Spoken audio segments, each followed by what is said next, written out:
ចាជំរាបសួរថ្ងៃនេះខ្ញុំចង់បង្ហាញពីការបដកក្របពូជពោតរបស់ខ្ញុំឥឡូវតោះតើមើលទាំងអស់គ្នាជាដំបូងហ្នឹងយើងត្រូវមានអ្វីខ្លះមានដីបែបណាមានអ្វីមកដាក់បណ្ដោះអីអញ្ចឹងណាបងប្អូនតោះមើលជាមួយខ្ញុំទាំងអស់គ្នាណាចាជាដំបូងហ្នឹងគឺខ្ញុំត្រូវរកដីហ្នឹងមានដូចជាដីអាចគោដែលវារលួយមានជាតិសបើងคล้ายជាដីហើយខ្ញុំទៅកើបមួយការ៉ុងមកដើម្បីយកមកដាក់រែងគឺខ្ញុំរែងហើយខ្ញុំគឺដីយើងគឺរបាយមាត់បែបនេះណាបងប្អូននេះដីយើងរបាយមាត់បែបនេះហើយក្រើមហ្នឹងគឺយើងយកទៅចោលហើយគឺយកដីមាត់ប៉ុណ្ណេះគឺល្អក្របពូជរបស់យើងនឹងដោះលូតលាស់កាន់តែល្អមិនបាក់យើងយកដីកម្មផេះអីទៀតយកមកដាក់ទេដោយសារខ្ញុំអត់មានដីផេះកាមបងប្អូនដោយសារអត់មានផេះកាមអញ្ចឹងហើយខ្ញុំមានតែដីឯកោទេឥឡូវហ្នឹងចាប់ផ្ដើមមកដាក់តម្រៀប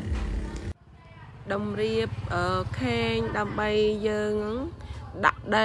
ដីបានពាក់កដាលបែបហ្នឹងហើយគឺយើងដាក់ក្របពោតណាបងប្អូននេះដាក់ក្របពោតក្នុងរុនខេងនីមួយហ្នឹងគឺខ្ញុំដាក់2គ្រាប់ពេលដែលក្របពោតដែលវាអត់មានពលក់គឺខ្ញុំដាក់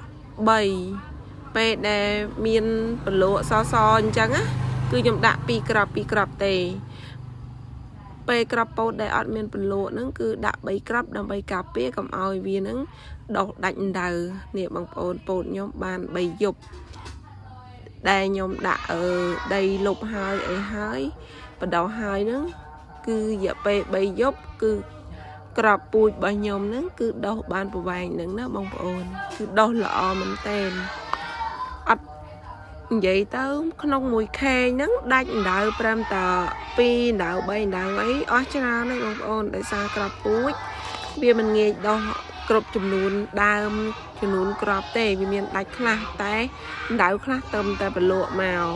អណ្ដៅខ្លះចឹងដុះបានមួយដើមអណ្ដៅខ្លះដុះបាន2ពេញអញ្ចឹងណាឥឡូវហ្នឹងគឺពូជក្របពោតរបស់ខ្ញុំនេះបាន1អាទិត្យហើយនេះបងប្អូនចាប់ពីថ្ងៃទី27រហូតដល់ថ្ងៃទី